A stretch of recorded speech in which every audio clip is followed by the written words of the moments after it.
Hoje ao vivo comigo, Pedro Augusto, advogado do Procon, vai estar falando com você que liga e participa. Prazer te receber, seja bem-vindo. Tudo bem, Pimenta? Tranquilo demais da conta.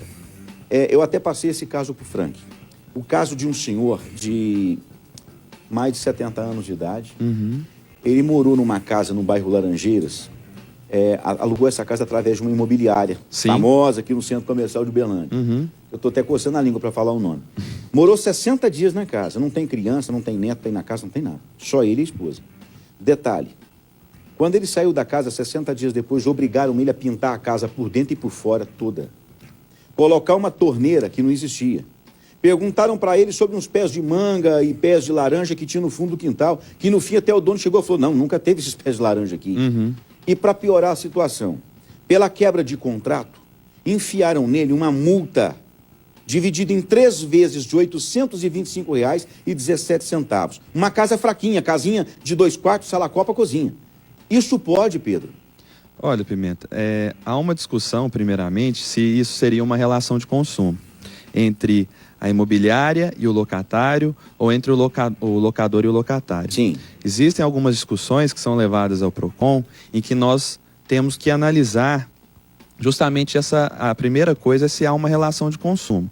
Para nós do Procon, o entendimento é que há sim uma relação de consumo entre a imobiliária e o locatário, o inquilino, né, aquele que aluga o imóvel, e também da imobiliária com o proprietário, porque o proprietário coloca o imóvel à disposição da imobiliária para que ela administre o imóvel, Correto. recolha os aluguéis, conserve o imóvel, seja responsável por tudo isso. Então, primeiramente, há que se afirmar que existe sim uma relação de consumo. Agora, havendo uma relação de consumo, as normas do Código de Defesa do Consumidor devem dialogar com a lei do inquilinato, a 8245 de 91, salvo engano, que trata das locações residenciais, comerciais, para temporada e tudo mais. Bom, nessa lei há uma previsão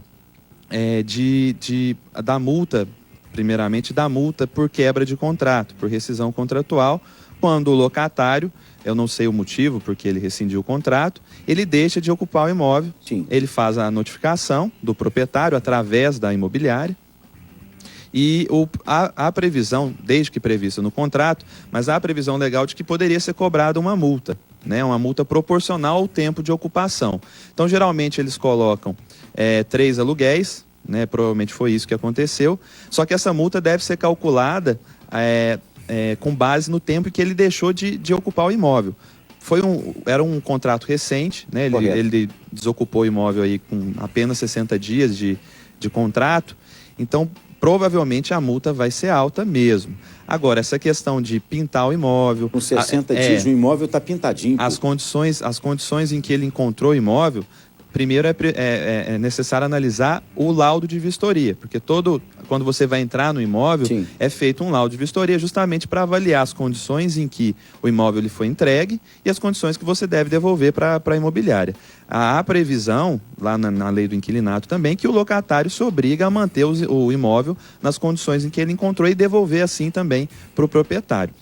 Aí nós temos que analisar o que aconteceu, se o imóvel foi entregue para ele em determinada condição, e aí quando foi fazer a vistoria para a saída do imóvel, foi verificado que haveria um problema aí na pintura, algo desse tipo. Ok, né? Neste caso, essa documentação do seu Sebastião de Oliveira já está em mãos do Procon, foi entregue em mãos do Frank, já está em análise. Eu te fiz a pergunta para a gente trazer claridade para outras pessoas que estão vivendo a mesma situação. Não, sim. Vamos para a nossa primeira participação. Alô, boa tarde. Alô, boa tarde. Boa tarde. Com quem falamos e de onde? Boa tarde. Com quem falamos e de onde? De Uberlândia, Andréia, tudo bem, Pimenta? Ô, Andréia, tudo bem, Andréia? Prazer falar com você aqui no Linha Dura. Qual que é o problema? Conta aqui pro doutor Pedro. De Uberlândia é Andréia. Sim, Andréia, fala aqui com o doutor Pedro.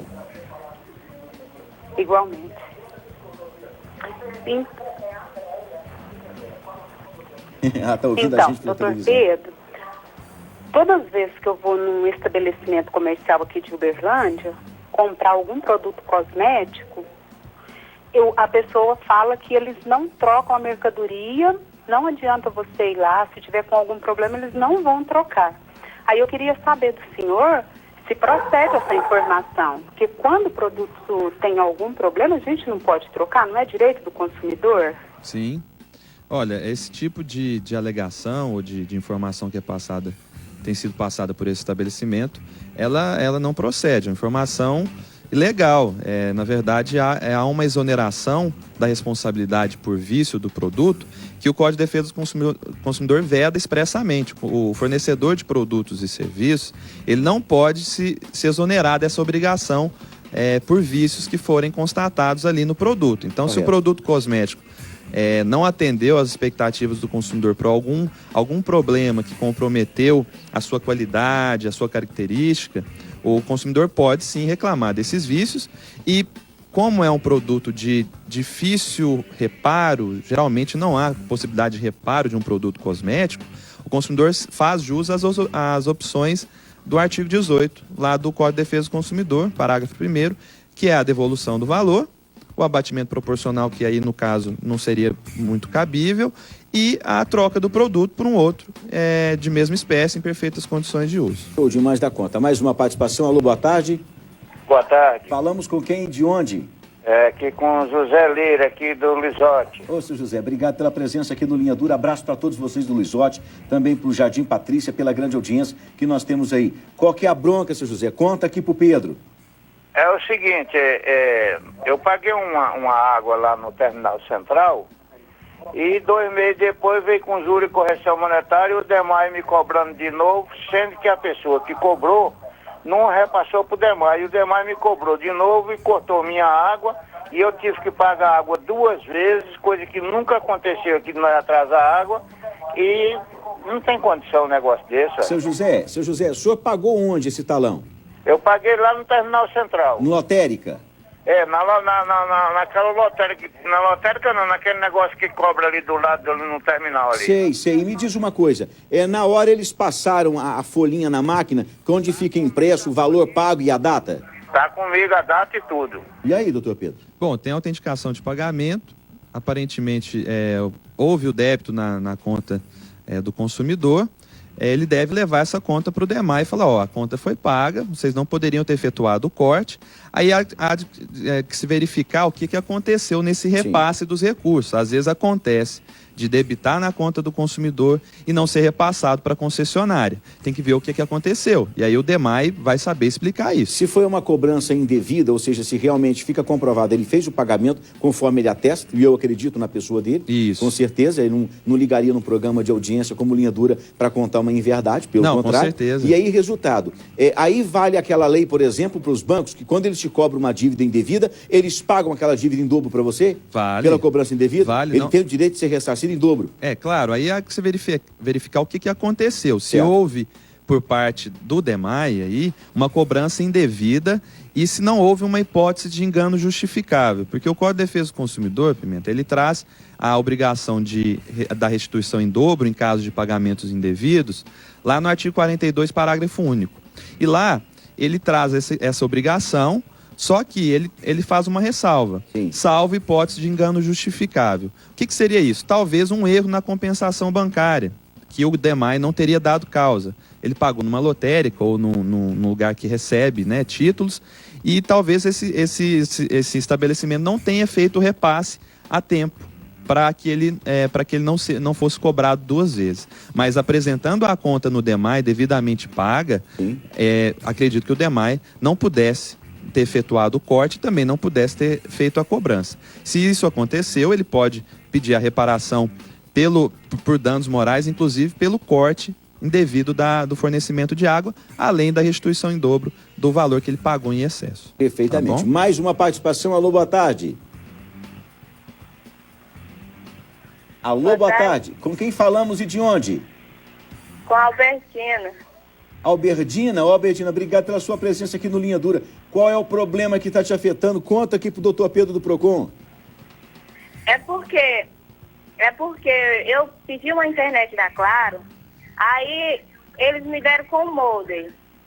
Quando agora eu fui cancelar, eles falaram que eu assinei um contrato. mas eu não assinei contrato nenhum.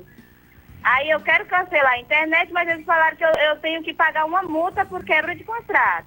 E, inclusive, eu perdi a internet no dia 19, com 3 dias apareceu 2 números cadastrados no meu nome sem eu cadastrar. Olha, Alberdina, é o seguinte, vamos primeiro para o contrato da internet móvel. Te entregaram um modem 3G, que a gente fala, um modem móvel, né, para internet móvel. Não se sabe o porquê, e não sei como é que foi feita a contratação, não sei a razão do motivo da desistência do contrato, mas primeiramente é preciso dizer que se a contratação foi feita fora do estabelecimento comercial, Pimenta, há o direito de arrependimento, previsto lá no artigo 49. Então ela teria 7 dias para desistir daquela contratação. Além disso, é preciso saber se houve algum vício do serviço que estava sendo prestado. Às vezes foi informado para ela que na localidade em que ela reside haveria um sinal de qualidade, né, que atenderia às expectativas de utilização dela, e na verdade, na prática, verificou-se que isso não era verdade, né? Não condizia com a oferta que foi feita para ela. Ela poderia sim rescindir o contrato também. Agora, se a rescisão foi feita depois dos 7 dias a partir da contratação, ou aí a partir da entrega do serviço, para que ela pudesse avaliar o serviço, e também se não houve por parte da prestadora aí do serviço de telecomunicação o vício do serviço, não se verificou o vício no serviço, é preciso verificar também o contrato. Ela alega que não firmou um contrato. Geralmente é um contrato de adesão, são cláusulas gerais, e geralmente também há a previsão de multa por quebra de fidelização ou de fidelidade. Correto, eles cobram uma fidelização de 12 meses. Isso, atualmente a resolução 632 de 2014 limita a fidelidade a 1 ano, para todo e qualquer serviço de telecomunicação, TV por assinatura, telefonia móvel, telefonia fixa, internet móvel também. Então, geralmente há essa previsão. É preciso saber se ela realmente assinou esse contrato, se ela estava ciente, porque o simples fato de assinar, Pimenta, não quer dizer que a pessoa foi esclarecida quanto aos direitos e às obrigações constantes no contrato. Então, por ser uma cláusula que vai implicar em um ônus para o consumidor, essa cláusula deve vir de forma explícita, em um instrumento separado, e ela deve ser esclarecida para o consumidor. Falou, olha, se você rescindiu o contrato nesse período de 1 ano, nós vamos cobrar uma multa proporcional ao período em que o contrato não vai prosseguir, em que ele foi rescindido. Correto, perfeitamente. Doutor Pedro, obrigado demais pela tua presença. Só justificando a ausência do Frank, por conta do velório que acontece nesse momento na Arena Sabiazinho, do ex-jogador do Berlândia Esporte, do Vivinho. Agora há pouco, inclusive, num dos vivos da Amanda Barbosa, eu vi o Frank. De longe, e eu ainda perguntei para minha produção, falei, o Frank não vem hoje? Não, o doutor Pedro já está aqui conosco. Tá certo. Doutor Pedro, obrigado demais pela tua presença. Abraço para você, para toda a família Procon em Uberlândia. Obrigado pela tua presença.